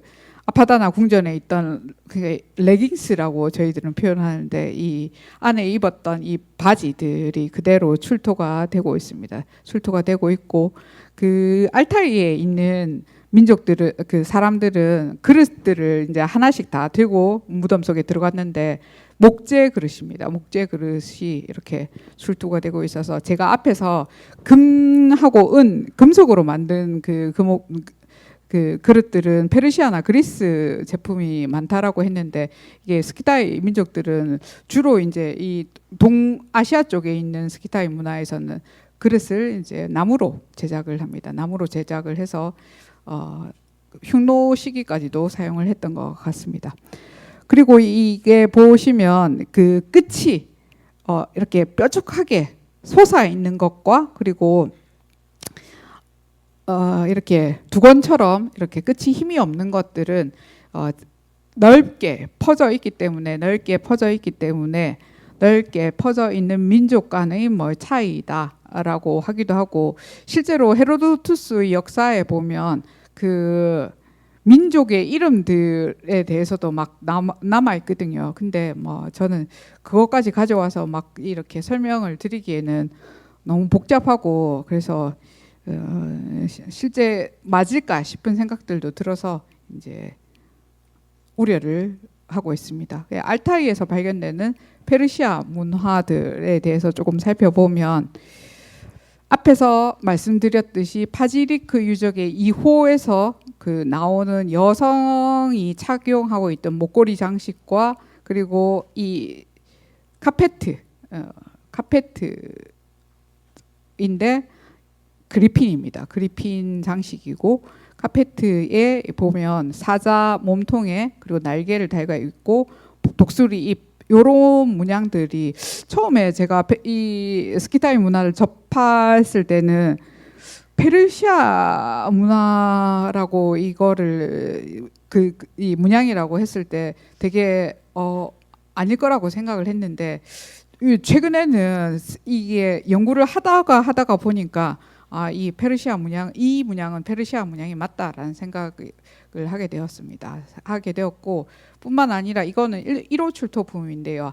안장을 덮던 덮개입니다. 덮개이고 여기에 보면 이 그리핀도 역시 페르시아 문양입니다. 그래서 이 그리핀은 사냥을 이렇게 잡고 있는 문양이고 안장을 덮었던 이런 화려한 유물들이 이 알타이에 남아 있습니다. 자, 왼쪽에 있는 건 제가 그 앞에서 설명드릴 때 그 페르시아 문양이다라고 이야기하고 라고 생각한 큰 이유 중에 하나가 오른쪽에 있는 그리핀, 그러니까 저는 이걸 그리핀이라고 부르지 않고 하이브리드 장식이라고 부르거든요. 동물 장식. 하이브리드라고 하는 말이 잡종이라는 뜻이지 않습니까? 그래서 이 잡종이라고 하는 뜻인데 이 그리핀은 독수리와 사자를 결합했고 그 서부 이란 지역에서 사용되기 시작하고 메소포타미아 문명 때부터 뭐 이런 동물의 변형은 독수리와 사자를 변형한 그런 장식들은 있었다고 합니다. 그래서 확실히 사자와 관련된 이런 장식들은 그쪽 지역의 문화가 맞는 것 같고, 그런데 이제 오른쪽에 있는 이 문양들은 사람의 몸에 남아있던 문양입니다. 문신이었습니다. 문신인데 이 문신들이 보면 이 말 몸통에, 그리고 머리 뿔은 사슴뿔을 달고 있고 독수리 입을 달고 있고 뿔 끝에 보면 또 새 머리를 달고 있습니다. 이런 유물이, 그러니까 이런 유물이 아니라 문신 그림이 그 아칼라하, 파지리크, 베르흐 깔쥔이라고 하고, 그리고 파지리크 2호 남성들 몸에 이렇게 사람이 4명이죠. 4명의 사람 몸에 이렇게 남아 있습니다. 똑같은 시기에 남아 있고, 그래서 러시아 사람들 처음에 생각에 이 문신은 한 사람이 그렸을 것이다라고 생각을 했습니다. 그리고 문신을 분석을 해보니까 지금 현재 사용하는 문신의 염료와 거의 유사하다고 합니다. 거의 유사해서 이런 문신이 남아 있어서 알타이 여러 유적 미라 문신으로 남아 있고, 그리고 이미 시베리아 청동기 시대에도 동물 장식을 변형하는 그 관습들이 남아 있어서 유라시아 대륙의 북방과 남방 각각 그 동물 토템이 있었던 것 같고, 거기 지역에서는 그러니까 동물들을 다양하게 이제 소화를 했던 것 같습니다. 그래서 결국 나중에는 보면 흉노 시기의 문양들은 그 가문을 상징한다고 하거든요. 특히 호랑이 같은 경우는 어떤 특정한 가문들을 상징하기 때문에 그런 것을 이제 이 스키타이 문화에서 이런 문양들이 가문까지 상징할 수 있는지는 아직 이야기하기 이릅니다만, 이제 이런 문양들이 남아 있어서 저는 그래서 이제 그리핀이라고 이걸 이름을 지으면 틀림없이 이게 또 페르시아와 연결을 시킬 거라서 그냥 저는 하이브리드 동물 장식이라고 이름을 따로 부릅니다. 자, 그리고 페르시아 문화가 또 남아 있는데 이 사자와 관련된 문양들입니다. 전부 알타이 유적에서 파지리크 유적 1호와 2호 유적에서 남아 있는 것들인데, 그 무덤방을 꾸미던 벽띠 장식처럼 생긴 겁니다. 벽띠 장식처럼 생긴 건데, 여기 보면 이게 위에 있는 사자가 이렇게 옆으로 걷고 있는 장면이고, 밑에 있는 것은 이게 페르세폴리스 아파다나 궁전에 있던 문장식이라고 합니다. 청동으로 된 문장식인데 거의 유사한 문양이 이렇게 열을 짓고 있는 장면들이 이렇게 남아 있습니다. 열을 짓고 있는 장식들이 남아 있어서 이게 양식화되었다라는 표현을 쓰는데, 이게 양식이라고 말을 쓰면 되게 어려운데 스타일화됐다라고 하는 거랑 비슷합니다. 그러니까 말하자면 샤넬, 진짜 샤넬 백은 아닌데 샤넬 스타일, 저 샤넬 건데 샤넬 거랑 닮았는데, 이런 게 이제 양식이라고 생각하시면 되거든요. 그러니까 비슷하게 만들었고 차용해서 만들었고 오마주해서 만들었는데, 이게 오마주한 대상이 되는 게 이제 페르시아라고 이제 생각하시면 되는 겁니다. 그래서 이 양식화됐다라고 하는 그 표현이 스타일화됐다라고 생각하시면 되고, 이런 것과 함께 이 연꽃 장식, 이 연꽃 문양도 페르시아에서 들어왔다라고 생각하는데 합니다. 시작은 이집트라고 생각하더라고요. 시작은 이집트라고 생각하는데 저는 연꽃 장식까지는 잘 모르겠습니다. 연꽃 장식까지는 잘 모르지만 사자문양과 함께 페르시아에서 넘어와서 그러니까 이 알타이 무덤 벽을 장식했던 그런 것이라고 생각을 합니다. 스키타이인들은 상당히 무덤을 화려하게 장식을 했습니다. 앞에 제가 서부 지역은 보여드리지 않았지만 동부 지역에는 이렇게 무덤 장식들이 화려한데 이것은 바질리크 5호에서 나온 카페트입니다. 이거는 직조한 시실과 날씨를 직조를 했고 크기가 이 러시아 사람인데 어마어마하게 크죠. 어마어마하게 크고 지금 여러분도 가서 에르미타주 가시면 지금 이게 그 전시되어 있습니다. 전시되어 있고 여기 이게 진짜 흥미로운데 이 남녀가 이렇게 서로 마주 보는 그냥 만나는 장면이죠. 만나는 장면이 그대로 이제 남아 있는데 딱 보면 러시아 사람들은 지금은 DNA 기법이라고 이런 이제 그 유전자를 연구할 수 있는 기법들을 고고하게 도입을 하고 있지만 예전에는 인골이 나오면 이 인골에 대해서 이게 러시아처럼 넓은 지역이면 유로포이든지 몽골로이든지 그러니까 유럽 인종인지 아시아 계통인지 이런 것들을 형질 인류학적으로 두개골 모양이나 뭐 이런 것들을 보고 판단을 하거든요. 그래서 이제 형질 인류학적으로 지금 같으면 뭐 DNA를 이렇게 분석을 해보면 그냥 나오는 이야기인데 이제는 형질 인류학적인 그런 이야기들을 하고 있습니다. 했었는데 보면 그래서인지 이렇게 되게 그런 걸 많이 봐요. 이렇게 그 사람이 있으면 그 사람이 유로포이든지 몽골로이든지 이런 것들을 많이 봅니다.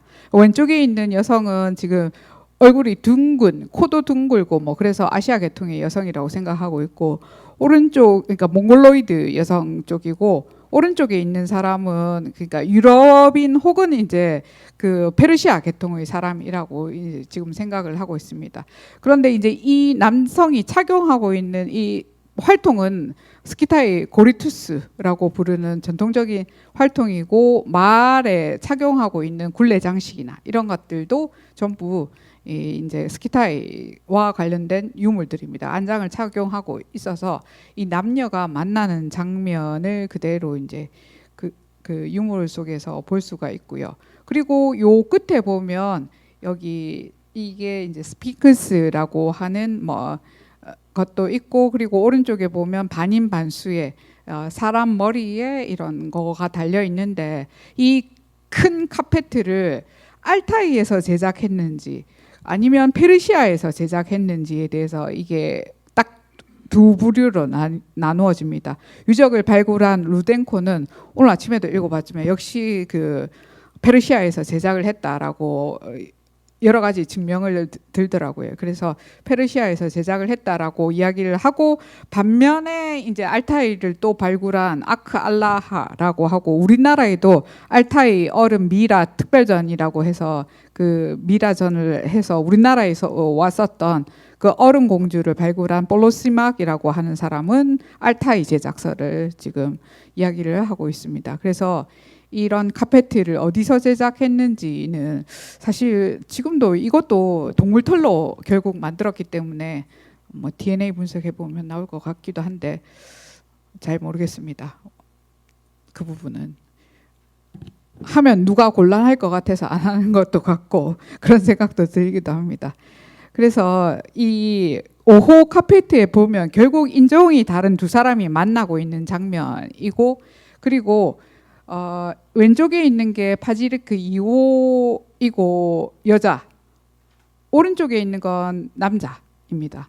이 유물은 유물이라고 하면 안 되겠지만 이 머리는 지금 에르미타주 가면 걸어놨습니다. 에르미타주 가면 걸어놨고 루덴코가 발굴할 당시가 1948년도이거든요. 그리고 보고서가 나왔을 때가 1953년이니까 우리나라로 생각하면 엄청나게 그 되게 정교하게 보고서를 잘 남겨놨습니다. 그래서 루덴코가 그러니까 이 되게 그 당시에 그 공산당의 우두머리가 그 이름이 갑자기 그 사람이 기억이 안 나는데 레닌 다음에 누구죠? 아, 스탈린. 저보다 잘 아시네요. 스탈린이 이제 집권할 당시였는데 되게 엄혹하던 시절이거든요. 근데 그 스탈린 때문에 그런지 모르겠지만 하여간 이 2호를 시베리아를 그때 발굴을 많이 하게 됩니다. 그때 발굴을 많이 하게 되고 2호가 도굴이 당했지만 도굴 당한 게 크게 문제가 안 되는 것처럼 이제 루덴코는 막 이렇게 보고서에 적어놨더라고요. 적어놨는데 이제 도굴 당해서 이 미라가 이미 찢겨진 상태로 찢겨져서 이제 머리 따로 팔 따로 몸통 따로 이렇게 해서 이제 출토가 됐습니다. 그래서 출토가 되고 그러니까 1948년도 당시여서 그 이게 해발 1200m 위에 있는 유적이거든요. 그러니까 냉장고가 어디 있겠습니까? 그러니까 이 미라가 공중에 노출되면서 전부 이제 부패가 시작이 되는 거죠.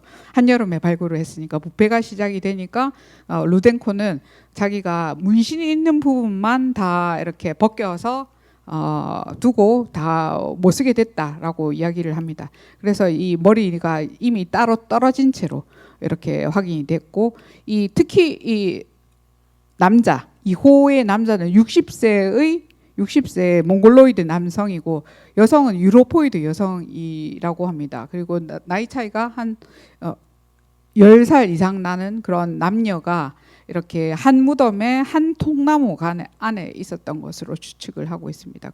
그들의 몸에 남아있는 이 문신은 아마도 이제 전통적인 문양일 거라고 생각을 합니다. 전통적인 문양이라고 생각을 하고 그리고 이 문신이 남아있는 파지리크 유적의 5호인데 이게 아마 어딘가에는 칼라 사진이 있을지도 모르겠지만 제가 그 본 자료들은 전부 흑백 사진이어서 그리고 그 사진을 제가 안 가지고 왔네요. 그 5호 남성 왼쪽에 있는 이 남성은 파지리크 에르미타주 가면 이렇게 볼 수 있습니다. 볼 수 있고 전시를 하고 있는데 이집트 미라랑 똑같이 이렇게 누워 있습니다. 똑같은 이제 모습으로 누워 있는데 이제 그 왕의 장례 치르는 장면에 보면 뭐 안에 있는 거 다 꺼내고 그 안에 뭐 향료들을 넣는데 그 향료들 넣는 요런 것들이 이제 미라도 이렇게 절개를 해서 그 안에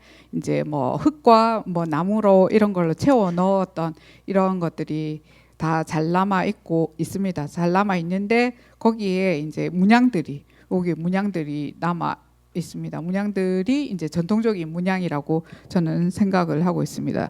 그래서 이 문양들이 전통적인 문양들이고 사실은 페르시아의 그리핀과 상상 속의 동물이죠. 그래서 누구는 그러더라고요. 그리핀이 아시아에서 말하는 용이 아니냐라고 하는데 아시아에도 똑같은 개념의 용이 있으니까 그렇다고 생각하는데 뭐 용과 그리핀이 어떤 관계인지까지는 잘 모르겠습니다. 그거까지는 잘 모르겠지만 또 러시아 연구자 중에는 페르시아 문화 그러니까 중국에서 발견되는 청동 얘기들 속에 그 페르시아 문화적인 요소가 있다라고 이야기하는 사람들도 이미 이야기를 하는 사람들도 있더라고요. 그래서 그 문화가 어떤 관계인지까지는 모르겠으나 이제 이런 문양들이 전통적인 문양일 것이고 이제 합성 동물이라고 하는 하이브리드 동물은 그 페르시아 문양들과는 페르시아 그리핀들과는 구분을 할 수가 있다라고 생각을 합니다.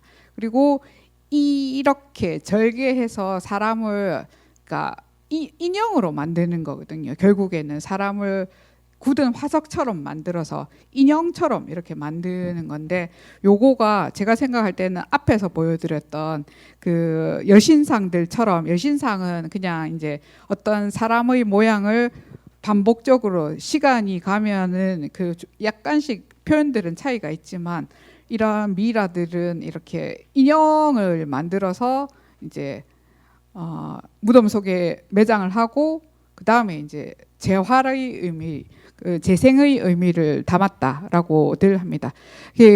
시베리아 민족지를 보면 신화에 이 사람들이 파지리크 유적도 마찬가지고 대부분 미라들은 통나무 관 안에 있거든요.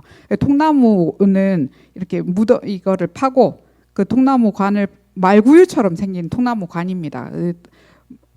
통나무 관에 넣는데 신화에서는 아기가 죽으면 아이가 죽으면 그 나무를 파고 그 묻어서 아이가 다시 태어나도록 하는 염원하는 그런 시베리아 신화 어떤 민족들의 신화들이 있는데 그런 것과 비교해서 이 유적을 발굴한 루덴코도 역시 아마도 이제 그런 재생의 의미가 아닐까. 그리고 그 90년대에 이 얼음 공주를 발굴한 아크 알라 유적을 발굴한 그 분도 그런 얘기들을 했었습니다. 그런 얘기를 했었고 지금 시간이 벌써 이렇게 됐네요. 그런데 이 유물들을 이게 문양들은 되게 복잡하게 이제 이렇게 구성이 됩니다.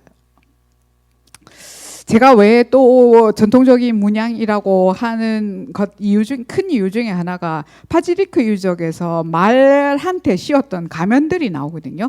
말한테 씌웠던 가면들이 나오는데, 그러니까 말한테 가면을 이렇게 뿔 달린 가면을 씌워서 어떻게 보면 살아있는 그 합성 동물, 하이브리드 동물을 만들고 싶었던 그런 욕구가 있지 않았을까 하는 생각이 듭니다. 그래서 이게 만약에 하얀색이고 이렇게 금으로 이게 지금 남아있는 상태는 가죽이지만 최종 마감은 이렇게 금박으로 했을 거라고 생각합니다. 무덤 속에 있다가 이렇게 출토될 당시에 이제 다 뜯겼다고 생각을 하고 있는데 이게 만약에 하얀색 말이고 이 금박을 두른 이런 아주 화려한 장식을 하고 있는 말을 타고 있으면 거기에 앉아 있는 누군가를 보면 밑에서 이렇게 보면 신화 속에 나오는 사람처럼 보였을 거라고 생각합니다. 그 효과를 누렸다고 생각하거든요. 그러니까 권력자는 예나 지금이나 이 세레모니를 좋아한다라는 생각을 저는 이걸 보면서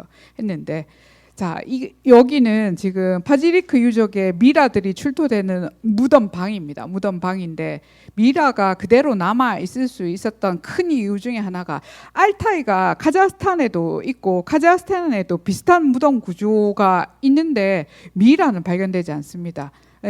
그 미라가 없어서 없는 건지도 모르겠으나 근데 이 알타이에서 미라가 확인되는 구조들은 무덤 사이즈 크기대로 밑에 거대한 냉동고가 이렇게 만들어지게 됩니다. 그래서 결빙층이 만들어지게 되면서 이걸 유도를 해서 무덤을 만들었을 거라고 생각하거든요. 그래서 이 무덤방 이중으로 된 무덤방 안에다가 이제 벽 장식들도 해두고 이렇게 했었습니다. 벽 장식들도 해두고 해서 그런 것들을 장식을 화려하게 했고, 지금 여기가 파지리크 5호의 무덤입니다. 5호의 무덤인데 말을 9마리 넣었던 걸로 기억합니다. 말을 차곡차곡 9마리를 넣었고 이게 지금 카페트고, 그리고 이 안에는 마차까지 풀어서 이렇게 넣었던 화려한 이런 그 장식이 있습니다. 그래서 이 왼쪽하고 오른쪽이 단면이 다른 이유는 이 방향이 달라서 그렇습니다. 방향이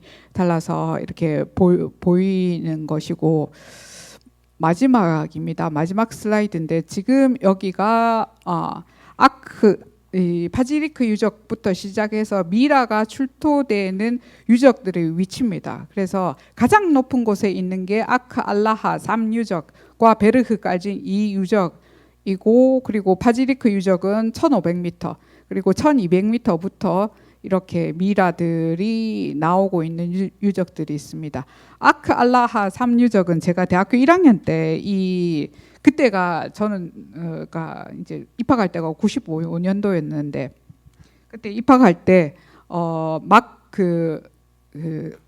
북방 정책 뭐 이런 거 하면서 95년도에 부산에 알타이 미라전을 특별전을 했었어요. 그거를 진짜 그렇게 보게 될 줄 몰랐는데 제가 박사학위 논문을 다 마무리를 하고 이제 이 미라 발굴한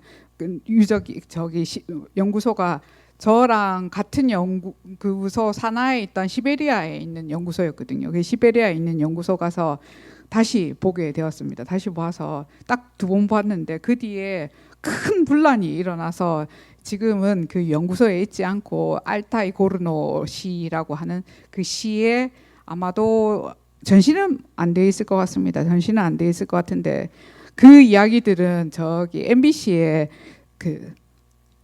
MBC에 지금도 요즘에도 하는지 모르겠는데 일요일마다 해주는 그 프로그램에서 잠시 나오던데 그래서 재밌게 봤던 적이 있습니다. 그래서 왜냐하면 알타이 부족들한테는 무슨 약간 내려오는 이야기가 있냐면 그 산속에 있는 무덤을 발굴을 하면 신이 노해서 지진이 일으킨다 뭐 어쩌다 이런 이야기들이 있는데 미라들을 발굴을 하고 난 뒤에 알타이에는 없던 지진이 엄청나게 크게 일어나면서 그 사람들이 많이 죽고 해서 그래서 이거 항의해가지고 결국에서는 그 알타이 고르노 시에서 뺏어서 갔습니다. 그래서 더 이상 발굴하는 것조차도 이게 그쪽 알타이 사람들하고 거기는 공화국, 그러니까 러시아도 연방국이기 때문에 그 소수민족들이 있던 곳은 무슨 땡땡땡 공화국들이라고 하고 공화국에는 그 되게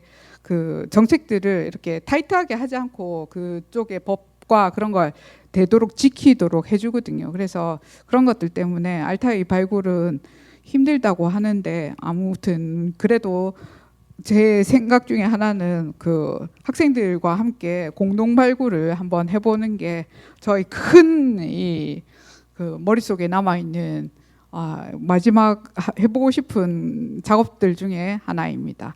그래서 지금까지 알타이, 특히 스키타이 문화권에서 특히나 많이 이제 페르시아 문화가 확인되는 요소들이 있는 곳이 알타이였습니다. 알타이여서 이것을 해서 저희 마지막 이제 그 준비된 자료는 다 보여드렸고 어떻게 보면 재밌었을 것도 같고 어떻게 생각하면 진짜 재미없었을 것도 같은데 여러분한테 많이 도움이 되고 또 주변에 이야기들을 많이 그러니까 이런 문화에 대해서 남들은 잘 알지 못하는 교과서 안에 없으니까 모르는 문화들에 대해서 이야기를 해주시면 좋겠다라는 생각이 듭니다. 자, 혹시 질문하실 거 있으면 질문을 조금 받도록 하겠습니다.